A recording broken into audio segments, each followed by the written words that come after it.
네, 우리 군 당국은 북한이 언제든 추가 핵실험을 할 수 있는 준비가 돼 있다고 판단하고 있습니다.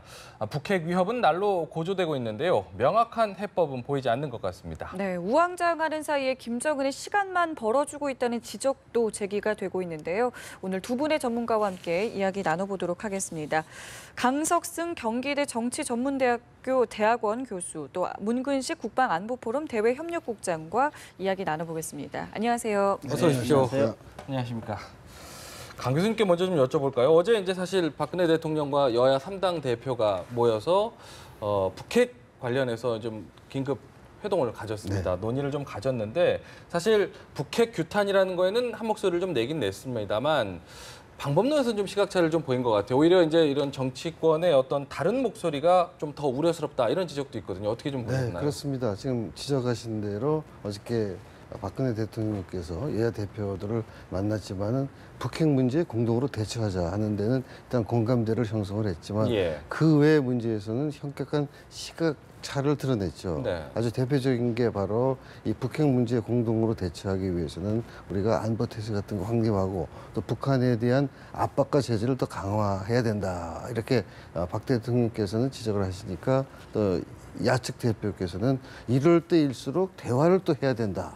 뭐 남북 정상회담이니 이런 걸 하니까 뚜렷한 시각차를 보인 거죠. 그래서 물론 모든 가능성을 열어두고 남북관계 개선에 진력을 해야 되겠지만 지금의 상황은 저는 그런 것은 아니라고 봅니다. 지금 북한이 1월 달에 이어서 불과 8개월 만에 또 5차 핵실험을 감행하지 않았습니까? 그래서 이 한반도는 물론이고 전 세계 평화 안보가 극히 위협을 받고 있는데 이런 가운데서 북한과 대화를 하겠다 하는 것은 이 현실을 제가 볼 때는 뭐 나름대로 근거는 있겠지만 현실의 안보 현실을 제대로 인식하지 못한 데서 나온 것이 아닌가. 이럴 때일수록 온 국민이 대통령 말씀대로 국민을 결집을 시켜서 북한이 더 이상 무모한 도발을 하지 못하도록 국제적 협력 체제를 강화하고 또 내부적으로도 여야는 물론이고 국민 모두가 결집을 해야 될 텐데 북한과 대화를 하겠다 하게 되면 이 결집하는데 또 이것이 분산될 수 있지 않겠습니까? 그래서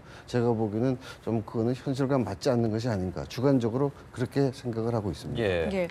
또 핵은 핵으로 막는다. 이 핵 무장론도 지금 급부상하고 있거든요. 또 여러 가지 우려도 제기가 되고 있는 상황인데 어떻게 바라보고 계세요?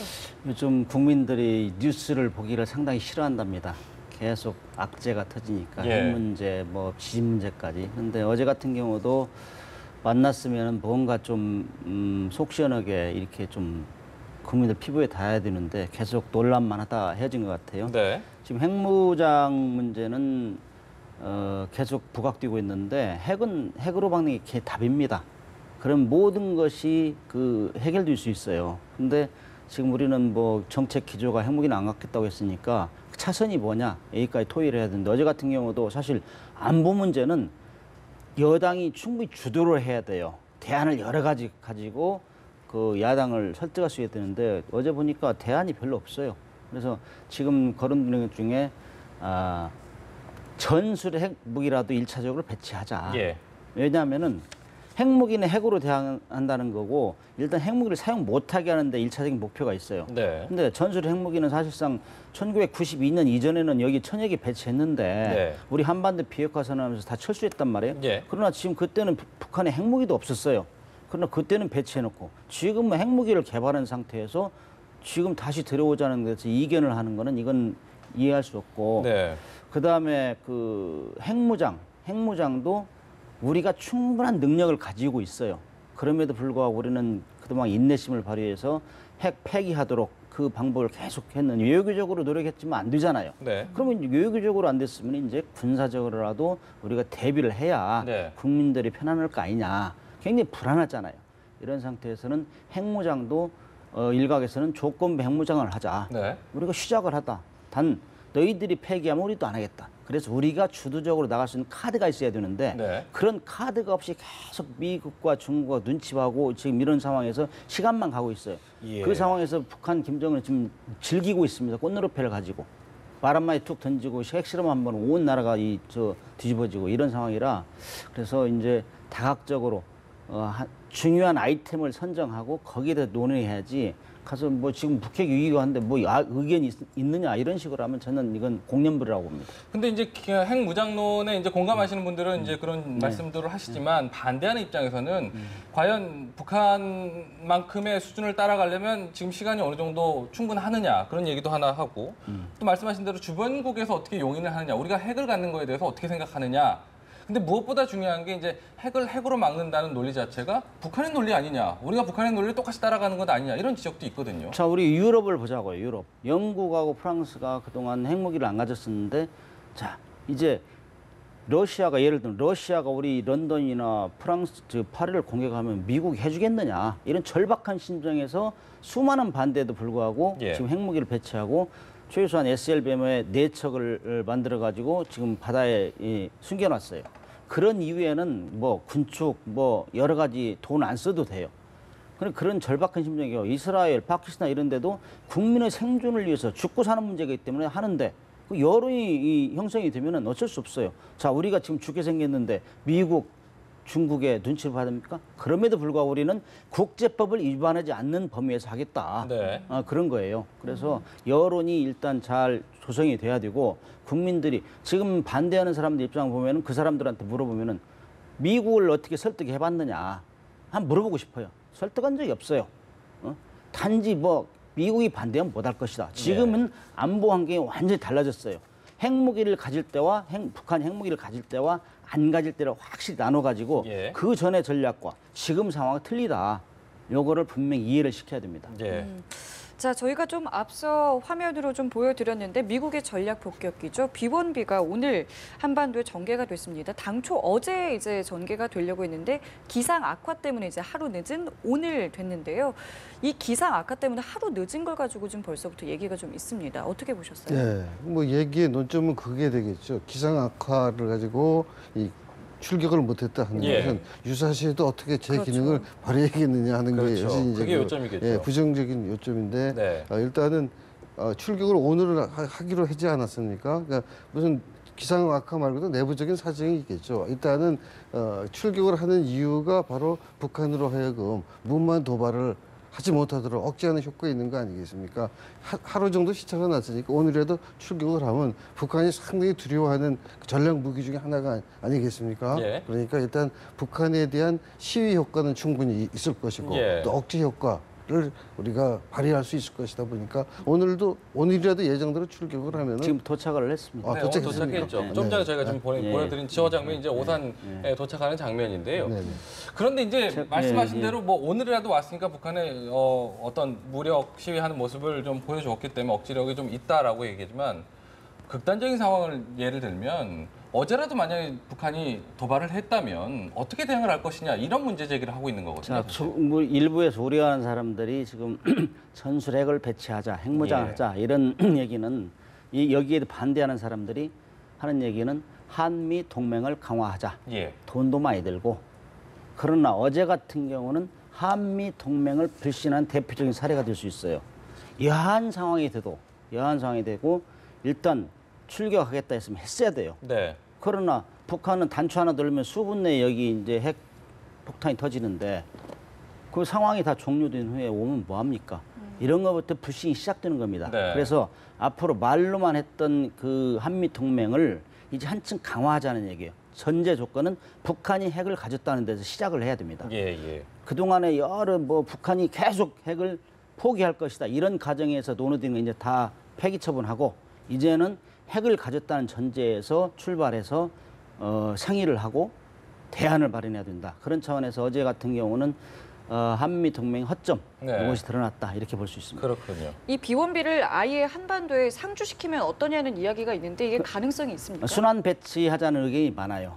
그렇게 해야 그 북한이 여기에도 지금 뭐 하시라도 전술핵을 사용할 수 있어 이런 얘기가 나오는데 네. 그거는 당연한 거라고 봐요. 그거는 전술핵과 더불어서 항상 스탠바이고 있다는 걸 보여줘야 돼요. 이 잠깐 왔다 갔다 이건 북한에서 웃고 있어요 지금. 네. 뭐 데몬스트레이션 하면 무슨 효과가 있느냐 이거죠. 네. 너희들 말로만 하는 거하고 실제 행동하고 틀리거든요. 이게 이제 전략 폭격기를 배치하게 되면 이 재원 자체도 이제 굉장히 그 그 성능이 훌륭한 걸로 지금 알고 있는데 북한에 이제 어떤 위협을 가할 만큼의 어느 정도 그 성능을 가진 걸로 알고 있는데 이게 자칫 사드와 마찬가지로 북한의 대응을 어떻게 억제하는 능력은 있지만 중국과 러시아의 또 반응을 좀 유발하는 건 아니냐 이런 이야기들도 있긴 있어요. 어떻게 그렇죠. 좀 보시나요? 그것도 분명히 참작할 만한 사유가 되겠는데 네. 조금 아까 이 그 악명 높은 핵전략 폭격기다라고 북한에서는 방송을 통해서 이 전략 폭격기에 대해서 이렇게 평가를 하고 있습니다. 예. 그것도 그럴 것이 이것은 B-52를 개량한 중 아니겠습니까? 예. 그래서 최대 속도가 마하 1.2고 또 62여 개의 폭탄을 탑재할 수 있는 또 괌 앤더슨 기지에서 한국까지 오는데 뭐 한 2시간도 채 걸리지 않을 정도로 예. 그러니까 이 비행 속도도 빠르고 하니까 그러니까요. 북한이 상당히 우려하고 경각심을 갖고 있는데 네. 역시 이 문제는 사드 문제와 마찬가지로 전략 핵 폭격기를 조금 아까 말씀드린 대로 한반도에 상주시킨다 하게 되면 네. 여기에 대해서 러시아나 중국이 상당한 반발을 하겠죠. 네. 왜냐하면 이 폭격기가 북한만을 대항하는 것이 아니라 자기네 국가에게도 직간접으로 영향을 미칠 수가 있으니까 유사시에. 예. 그러니까 이것도 사전 조율을 통해서 협의를 통해서 이것은 북한이 이렇게 무모한 핵도발을 자행하고 있기 때문에 네. 이걸 배치할 수밖에 없다 해서 사전 양해를 구하면 될 것 같습니다. 예. 네. 자, 북한의 동향이 좀 눈에 띄는 것 같습니다. 일단은 대대적인 보도도 하지 않았는데 김정은의 첫 번째 일정이 군부대 산하 농장을 시찰한 거였거든요. 어떻게 좀 해석을 해봐야 네, 될까요? 일단 뭐 북한은 이 상징적인 숫자에 상당히 의미를 갖는 국가 아니겠습니까? 뭐 어떤 경우에는 반국가 단체로도 볼 수가 있지만 예. 아무튼 9월 9일 당창 정권 창건 기념일 9시에 발사하지 않았습니까? 예. 그래서 발사하고 나서 처음으로 이제 그 군부대 현지 시찰을 갔는데 그것이 하필이면은 아까도 화면에 나왔지만 강냉이라든가 옥수수라든가 예. 또 밭벼 있지 않습니까? 예, 예. 농에서 하는 게 아니라 네. 밭벼 그 농장이란 말이에요. 그럼 이걸 보고 야 김정은이가 도대체 어떤 생각을 가지고 있는가 궁금하겠죠. 그러나 네. 이것은 김정은이가 갖고 있는 생각이라는 게 이 표리가 부동한 겁니다. 네. 그래서 이른바 화전양면 그 두 가지 얼굴을 쓴 거죠. 그래서 양의 탈을 쓴 일이다. 우리들이 이렇게 곧장 비유를 하는데 네. 이 5차 핵실험이라는 가공할 만한 위력을 가진 도발을 해놓고도 천연덕스럽게 이제 가서 군인들 후방부대 농장에 민생 가서 살피고. 민생 살피고 이것은 네. 전형적인 화전 양면 그 모습을 드러내는 것이다. 이것이 바로 핵무기를 가진 자와 핵무기를 보유하는 자의 차이입니다. 지금 즐기고 있잖아요. 김정은은 즐기고 있다. 즐기고 있어요. 예. 지금 툭 던져놓으면 뭐 남남 갈등, 사드 갈등, 뭐 요즘에는 이제 핵 가져야 되느냐 말은 이런 갈등 보고 즐기고 있는 거예요. 그래서 앞으로 이런 사태가 엄청나게 되풀이될 겁니다. 네. 왜냐 핵을 가졌기 때문에 네. 우리는 뭐 우리 마이웨이로 간다. 이런 방법을 지금 하고 꽃놀이패를 가지고 보고 있는 거예요. 예, 예. 우리는 계속 말려들고 있잖아요. 예. 북한이 그 핵실험 한 번 함으로써 여야 뭐 대표단까지 해도 아웃풋이 없지 않습니까? 얼마나 이 비생산적이고 그래서 우리는 핵을 무력화한 핵을 지금 가졌다고 이제 우리가 거의 확신해요. 왜냐하면은 핵실험 5차 핵실험까지 했고 그다음에 소형화했다는 거 이제 거의 드러나 있잖아요. 그래서 핵을 가져도 사용을 못한다. 여기에 포커스를 맞추어 가야 됩니다. 네. 핵을 가져도 사용을 못하게. 그러니까요. 지금 저김정은이 저렇게 여유만만한 모습을 보이는 게 주도권을 쥐었기 때문이다. 그렇죠. 이렇게 네, 남북관계 긴장에 주도권을 좀 쥐었기 때문이다라고 얘기를 하는데 우리가 이제 거기에 끌려다니는 형편인데 사실 어제 이제 우리 정치권도 그렇지만은 주변 국가들 사이에서도 서로 이제 해법이 다르고 시각차가 다른 점이 문제란 말이에요.